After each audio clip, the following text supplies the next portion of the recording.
நண்பர்களை நீங்கள் பார்த்து கொண்டு இருப்பது உங்கள் கௌசிகா ரிவ்யூ. சரி வாங்க வீடியோக்குள்ள போய் என்ன நடக்க போகுது அப்படின்னு சொல்லிட்டு பார்த்தீங்களன்னா, நம்ம மல்லி இருக்காங்கல்ல, அவங்க எவ்வளவோ சொல்லி பார்க்குறாங்க. என்னதான் சொன்னாலும் ஏதா சொன்னாலும் நீங்கள் சொல்கிறத நான் ஏன் கேட்கணும் அப்படின்ற முடிவோட தான் நம்ம விஜய் சுற்றின்னு இருக்காரு.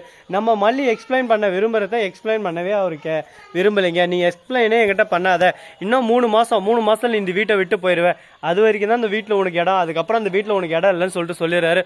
ஓஹோ, அப்போ அந்த 3 மாதம் மட்டும் நான் அந்த வீட்டில் இருக்கணும் உங்கள் பொண்ணுக்காக, அப்போ அதுக்கப்புறம் என்னை துரத்தி விட்டுருங்க. ஏன் வெண்பா, அவளுக்காக நான் தான் அம்மா, நான் தான் இங்கே இருப்பேன் பர்மனெண்ட்டாக, என்னை அந்த வீட்டை விட்டு துரத்தலாம் நினச்சிங்க, என்ன நடக்குன்னு எனக்கே தெரியாது அப்படின்னு சொல்லிட்டு விஜய்க்கு வார்னிங் கொடுக்குறாங்க.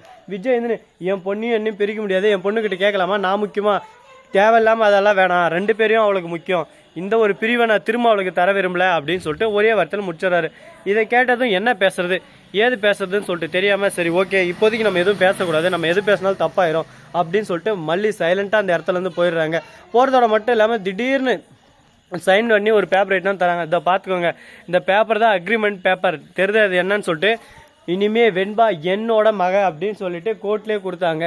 இதுக்கப்புறம் என் மகளை தேவையில்லாமல் என்கிட்ட இருந்து பிரிக்கணும், நான் 3 மாதத்துல எல்லாம் முடிஞ்சிடும், உன்னை வீட்டுக்கு அனுப்பிச்சிடுவேன் அப்படி இப்படின்னு என்கிட்ட எதான வாய்ஸ் அவடால் விட்டு இருந்தீங்க, கோர்ட்டுக்கு போயிடுவேன் நேராக, என் வெண்பா விட்டு என்னால் இருக்க முடியாது அப்படின்னு சொல்லிட்டு ஓப்பனாக சொல்லிடுறாங்க. இந்த அளவுக்கு என் பிள்ளை மேலே பாசம் வச்சுன்னு இருக்காளே பரவாயில்லையே அப்படின்னு சொல்லிட்டு விஜய்க்கு தோன்றது. இப்படின்றதுக்குள்ள ராஜேஸ்வரி சண்டல் வந்துடுறா. ஓஹோ, அவளுக்கு காசு தான்டா பிரச்சனைப்பா, காசு ஒரு 30 லட்சம் 40 லட்சம் அள்ளி போடு பாரு பிச்சை காசை மாதிரி, அப்படியே எடுத்து நான் பாட்டு எஸ்கேப் ஆயிடுவா. ஆமாம், எனக்கு அது எல்லாம் பிச்சை காசு தான், கஷ்டம் தான் நாங்கள் சமாளிக்கிறது, அதுக்கோசரம் பாசத்தை காசுக்கு விற்கிற அளவுக்கு நாங்கள் கேவலமானது இல்லை, தேவையில்லாமல் அங்கே இங்கேன்னு போயிட்டு எல்லாம் நம்ம கம்பெனியோட சீக்ரெட் கம்பெனியை அழிச்சுக்கிட்ட நாம முன்னேறணும் அப்படின்னு சொல்லிட்டு நினைக்கிற அளவுக்கு கேடு கேட்டவில்லை.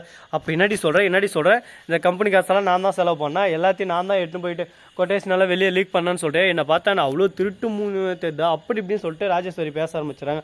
இதில் என்ன சந்தேகம், இதில் என்ன நான் சொல்ல இருக்கேன், நீங்கள் பண்ணத்தை தான் நான் சொன்னேன், நீங்கள் பண்ணாத ஒன்றும் சொல்லியே, இதில் எந்த ஒரு தப்பும் என் மேலே இல்லைன்னு எனக்கு நல்லாவே தெரியுதே அப்படின்னு சொல்லிட்டு ராஜேஸ்வரி மேலும் மேலும் பேச ஆரம்பிக்கிறாங்க. உடனே நம்ம மல்லி இருந்து சும்மா இருப்பாங்களா, மல்லி இருந்துன்னு தாட் பூட் தடாலடி பேசி முடிச்சுட்டு உடனே விஜய் கிட்ட சொல்கிறாங்க. இதை பாருங்கள் விஜய், உங்கள் வீட்டில் உங்கள் உக்காக்கிற வரையும் இந்த கம்பெனியும் உருப்படாது, நீங்களும் உருப்பிட மாட்டீங்க, அதை நல்லா தெரிஞ்சுக்கோங்க.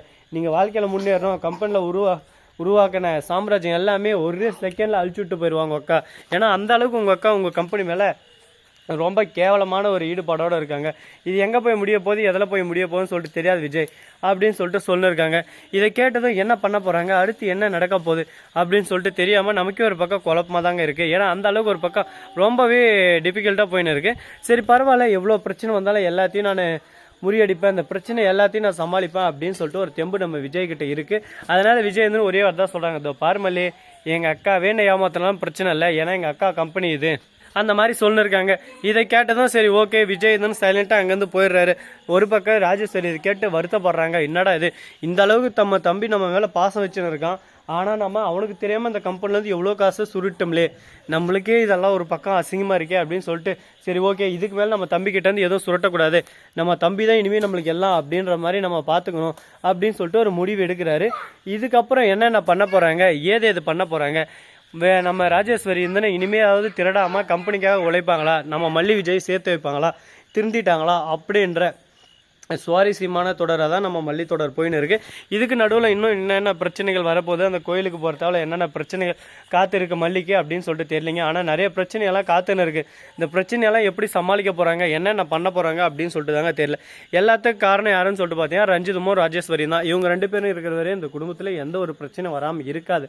அப்படி வந்தாலும் அது எல்லாத்தையும் அடித்து ஓட நம்ம மல்லி தயாராக இருக்காங்க. விஜய் துணையாக நிற்பாரா இல்லையான்னு சொல்லிட்டு தெரியல. ஆனால் மல்லி வெண்பா இவங்க 2 பேர் அண்ணன் பொண்ணு, இவங்க 3 பேருமே போதுங்க, எல்லா பிரச்சனையும் அடித்து ஓட விட்டுருவாங்க. இதுக்கப்புறம் எந்த ஒரு பிரச்சனையும் இருக்காது, சந்தோஷமாக இருப்பாங்க அப்படின்னு சொல்லிட்டு நம்பிக்கிட்டே இருக்காங்க. அந்த நம்பிக்கை பலிக்குமா பலிக்காதா, நடக்குமா நடக்காதா, கூடிய விரைவில் கூடிய சீக்கிரம் பார்க்க தான் போகிறேங்க. அதுக்கு முன்னாடி நம்ம சேனலை சப்ஸ்கிரைப் பண்ண நண்பர்கள் சப்ஸ்கிரைப் பண்ணுங்கள், லைக் பண்ணுங்கள், ஷேர் பண்ணுங்கள், டிங் பெல்லை தட்டி விட்டு போங்க. அப்போ தான் நான் போகிற அடுத்தடுத்த வீடியோ உங்களுக்கு உடனுக்குடன் நோட்டிஃபிகேஷனில் வந்து கொண்டே இருக்கும். மிக்க நன்றி, தேங்க்ஸ் ஃபார் வாட்சிங், டாடா, see you, நன்றி, வணக்கம்.